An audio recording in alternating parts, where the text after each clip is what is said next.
Прывітанне! Я Міколка з малых Аўцюцевічаў. Наша школа нарадзілася ў 1842 годзе. Тады гэта было народнае вучылішча ў звычайнай хаце. Вучыліся 50 чалавек. З іх усяго 2 дзяўчынкі, папа і млыны радашкі. Іншых не пускалі.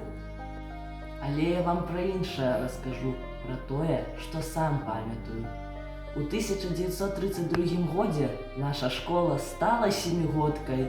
Школа калгаснай моладзі. 3 дамы, 11 класаў, 300 вучняў.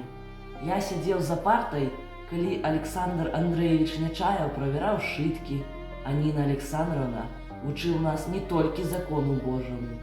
Мы верылі ў будучыню. У 1935 быў першы выпуск. Лётчыкі, партызанскія камандзіры, героі. А потым прыйшоў 1941. Школа змоўкла. У нашых класах пасяліліся нямецкія салдаты.